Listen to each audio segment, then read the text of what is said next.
Welcome, Miss Ramadani. Good morning, Majiid. Um, Thanks for having me. you are still in London, are you not? I am at the moment, but Great. I do go back and forth quite a Well, bit can you between. help us understand? You understand France better than I do, and clearly from a French Arab background, will have an understanding of how these words, the meaning of these words, will impact people living in the suburbs. What were these generals thinking? Well, as you said, it's a rather complicated issue, but to summarize, it involves representatives of the French army suggesting that there's so much chaos linked to Islamist terrorism in France that only soldiers are capable of controlling it. And this is one of those incidents that probably sounds absolutely bizarre to British people, but is actually relatively common in France. As we all know, the French Republic is historically an extremely turbulent one. It's associated with riots and revolution, and the military often thinks it has a historical duty to step in and sort out the chaos. Unfortunately, this perceived duty often becomes very political, and that's why we've seen politicized soldiers. They inevitably come from the far right. And this unfortunate case, we had a few thousands retired generals and soldiers expressing their concerns about extremism in France and the way to tackle it. Now, the problem with this is twofold. Well, number one, some of the soldiers were not, in fact, retired, and there were 18 serving officers, and the government is now taking measures to have them kicked out of the May army. I just quickly ask you then, could the 18 serving officers who signed this letter using the words such as military takeover, could that be construed as a threat?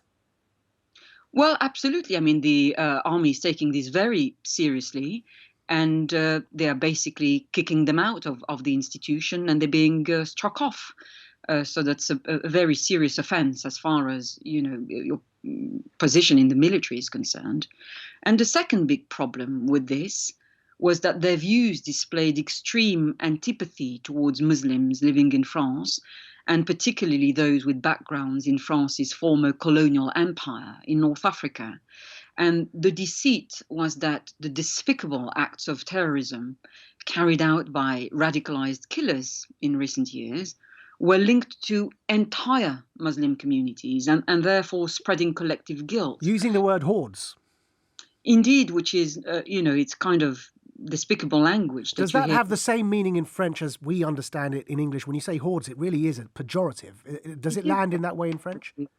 Absolutely. Basically, you're referring to savages. Wow. And this is the claim is also that these communities are also preparing to rise up against establishment France and create a civil war. And as you said, this kind of a catastrophic language is just the kind favoured by the far right Rassemblement National, which is headed by Marine Le Pen and which used to be called the Front National. Now, can I ask you, Ms. Ramadani, and thank you for joining us on a bank holiday weekend, the timing of this letter, is it not pertinent that it was, I think from memory, 60 years since a coup attempt against General de Gaulle for attempting to take France away from its colonization of Algeria. The military opposed France's retreat from Algeria as a colony. Some elements of the military attempted a coup against General de Gaulle. And this letter was written and published on the anniversary of that occasion. Of course, it was Marine Le Pen's father who was then empowered by that very incident 60 years ago. That's absolutely right. There is a historical background to this. And the historical point here is that 60 years ago, generals had staged a putsch, a coup against General Charles de Gaulle, who was president of France, in order to hang on to Algeria, which was France's largest and most prestigious colony. And all kinds of military units got involved, including the Foreign Legion, but it was a failure. And despite this, those involved were not punished very severely, and there's an awful lot of nostalgia for what they did. Now, and for listeners, the novel by the very well-known and established novelist Frederick Forsyth, Day of the Jackal, is based on that incident. But the fascinating thing here, Ms. Ramadani, is that when surveyed, 58% of French voters backed the letter. How do we explain that? What's going on? What's going through the French voters' minds at this stage?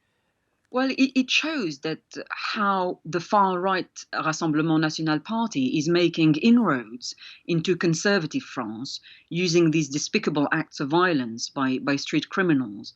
And there is certainly a tradition in France of the military class projecting itself as the savior of the nation. And this goes back to General de Gaulle, the Second World War hero and founder of the current Fifth Republic. Now, I think where this kind of dramatic posturing falls apart, however, is that the French nation is not involved in a conventional war with these vile terrorist organizations. On the contrary, what is happening is that you have young men, often drugged up. In recent months, all of them were foreign nationals, actually, who are picking up kitchen knives and they go off and carry out barbaric acts, but ultimately cowardly attacks. And they know that they're going to die and they don't really need to think about any further strategy, let alone any ultimate chance of victory. So what is happening is not a conventional war that is winnable.